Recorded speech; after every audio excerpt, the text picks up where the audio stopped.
কিন্তু আল্লাহ যাকে উপরে তোলেন তার সাথে হিংসা করে কোনো লাভ হয় না। আসসালামু আলাইকুম। শরীয়ত কি, মারেফত কি, ব্যাখ্যা দিন। শরীয়ত আল্লাহ পাক যেটা কোরআন হাদিস নাযিল করেছেন, কোরআন হাদিসের যে বিধান, এগুলো হলো শরীয়ত। মারেফত কি জিনিস? মারেফত হলো সুফিবাদীদের তৈরি করা একটা মিথ্যা তন্ত্র।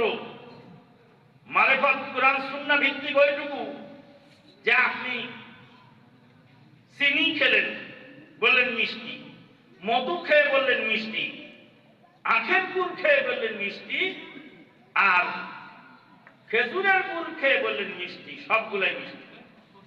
কিন্তু আপনি যখন মুখে দিয়ে বুঝতে পারলেন মিষ্টি তো বটে, তবে এটা খেজুরের গুড়। আপনি যখন মুখে দিয়ে বুঝতে পারলেন মিষ্টি তো বটে, এটা মধু। আপনি যখন মুখে দিয়ে বুঝতে পারলেন যেটা চিনি, এই যে বুঝতে পারাটা, এটাই হলো মারেফত। ইবাদত করবেন আল্লাহর সন্তুষ্টির জন্য, ইবাদতের স্বাদটা তখন আপনি অনুভব করবেন। আনতাবুদাল্লাহ কান্নাকা তারাহু ফাইন লাম তাকুন তারাহু ফাইন্নাহু ইয়ারাক। শরীয়ত ছাড়া মারেফত হয় না। শরীয়তটাই হলো মারেফত, শরীয়তের ভিতরেই মারেফত থাকে।